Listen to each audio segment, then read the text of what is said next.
ലോകകപ്പ് ഫുട്ബോൾ എന്നത് വെറും 1.5 മണിക്കൂർ നീണ്ടു നിൽക്കുന്ന രണ്ട് ടീമുകൾ അല്ലെങ്കിൽ രണ്ട് രാജ്യങ്ങൾ തമ്മിലുള്ള പോരാട്ടമല്ല. മൈതാനത്തിനകത്തും പുറത്തുമൊക്കെ ഒട്ടേറെ സംഘർഷങ്ങളും ലോകകപ്പിൽ ഉണ്ടാകാറുണ്ട്. ഇത്തവണ അമേരിക്കയും ഇറാനും തമ്മിൽ നിലനിൽക്കുന്ന യുദ്ധസമാനമായ സാഹചര്യത്തിൽ ഇറാന്റെ പങ്കാളിത്തമാണ് ഏറെ ശ്രദ്ധേയമാകുന്നത്. ലോക ഫുട്ബോളിലെ ചില കറുത്ത അധ്യായങ്ങളെക്കുറിച്ചൊരു അവലോകനം നടത്തിയാൽ അതിൽ ഒരു ഗോളിന് പകരമായി ജീവൻ നൽകേണ്ടി വന്ന ആന്ദ്രേസ് എസ്കോബാർ എന്ന പേരായിരിക്കും ആദ്യം ഓർമ്മയിൽ വരുന്നത്. ഫുട്ബോൾ ചരിത്രത്തിലെ ഏറ്റവും ദാരുണമായ സംഭവം നടന്നത് 1994-ലാണ്. കൊളംബിയൻ ഡിഫൻഡറായ ആന്ദ്രേസ് എസ്കോബാർ അമേരിക്കയ്ക്കെതിരായ മത്സരത്തിൽ അബദ്ധത്തിൽ ഒരു സെൽഫ് ഗോൾ വഴങ്ങാൻ കാരണക്കാരനാകുന്നു. അതിന്റെ പേരിൽ നാട്ടിൽ തിരിച്ചെത്തിയ താരത്തെ ഒരു സംഘം വെടിവെച്ച് കൊലപ്പെടുത്തുകയായിരുന്നു. ലോകത്തെ മുഴുവൻ കണ്ണീരിലാഴ്ത്തിയ ഒരു സംഭവമായിരുന്നു ഇത്. എന്നാൽ കൊളംബിയ എന്ന രാജ്യത്തെക്കുറിച്ച് പറയുമ്പോൾ മറ്റൊരു എസ്കോബാർ ആയിരിക്കും പലരുടെയും ഓർമ്മകളിൽ ആദ്യം വരുന്നത്. കൊളംബിയൻ മയക്കുമരുന്ന് മാഫിയ സംഘത്തിലെ കിരീടം വെക്കാത്ത രാജാവായിരുന്നു പാബ്ലോ എസ്കോബാർ. എന്നാൽ ലോകത്തിന്റെ കണ്ണീരായി മാറിയത്, ഫുട്ബോളിന്റെ രക്തസാക്ഷിയായി മാറിയത് ഫുട്ബോൾ ആരാധകരുടെ ഏറ്റവും വലിയ നൊമ്പരമായ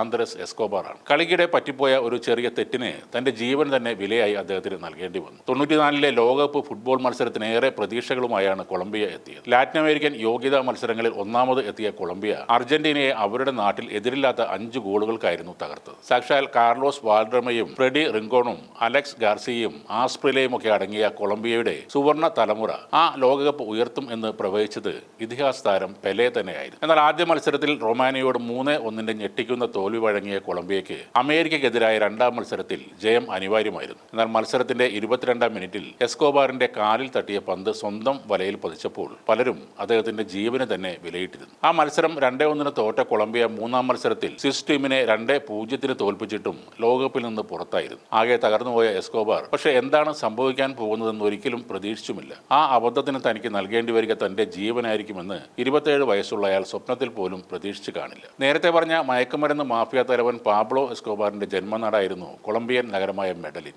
പാബ്ലോക്ക് സ്വന്തമായ ഒരു ഫുട്ബോൾ ടീം വരെ അവിടുത്തെ ലീഗിലുണ്ടായിരുന്നു. വമ്പൻ താരങ്ങളിൽ പലരും പാബ്ലോയുടെ കൂട്ടുകാരുമായിരുന്നു. 1993-ൽ ഒരു പോരാട്ടത്തിനൊടുവിൽ പാബ്ലോ കൊല്ലപ്പെട്ടു. അതിനുശേഷം ആ നഗരത്തിൽ അക്രമങ്ങൾ മാത്രമാണ് അരങ്ങേറിയത്. ഈ മെഡലിൻ തന്നെയായിരുന്നു ആന്ദ്രേസ് എസ്കോബാറിന്റെ ജന്മനാടും. അവിടുത്തെ ഒരു നൈറ്റ് ക്ലബിലേക്കാണ് 1994 ജൂലൈ 2 രാത്രി അദ്ദേഹം കാർ ഓടിച്ചപ്പോൾ ലോകകപ്പ് മത്സരത്തിൽ പന്തയം വെച്ച് പണം നഷ്ടപ്പെട്ട പഴയ പാബ്ലോ എസ്കോബാറിന്റെ സംഘത്തിലുണ്ടായിരുന്ന ഗാലോൺ സഹോദരങ്ങളുടെ അംഗരക്ഷകൻ ഹെംബർട്ട് കാർലോ മുനസാണ് എസ്കോബാറിന് നേരെ വെടിയുണ്ടകൾ പായിച്ചത്. ഓരോ വെടിവെക്കുമ്പോഴും അയാൾ ഗോൾ ഗോൾ എന്ന് അലറി വിളിക്കുകയും ചെയ്തു. അങ്ങനെ ജൂലൈ 2 ആന്ദ്രേ എസ്കോബാർ കൊല്ലപ്പെട്ടു. കൊളംബിയയുടേതും തന്റെ ക്ലബ്ബായ അത്ലറ്റിക്കോ നാഷണലിന്റേതും വിശ്വസ്ത പ്രതിരോധപരനായ അയാളുടെ മരണം കൊളംബിയയും ലോകത്തെയും ഒരേപോലെ ഞെട്ടിച്ചു. ഏതാണ്ട് 1,20,000 പേരാണ് അദ്ദേഹത്തിന്റെ ശവസംസ്കാര ചടങ്ങുകളിൽ സംബന്ധിക്കാൻ ഒത്തുകൂടിയത്. ഇന്നും ഞെട്ടലോടെയും ദുഃഖത്തോടെയുമാണ് കൊളംബിയ എന്ന രാജ്യം എസ്കോബാറിനെ സ്മരിക്കുന്നത്. 2002-ൽ മെഡലിനിൽ ആന്ദ്രേസ് എസ്കോബാറിനായി വലിയൊരു പ്രതിമ ഉയർന്നു വന്നു. പണ്ട് അവിടെ ഉണ്ടായിരുന്നത് മാഫിയ തലവൻ പാബ്ലോ എസ്കോബാറിന്റെ പ്രതിമ ആയിരുന്നു. മെഡലിൻ എന്ന നഗരം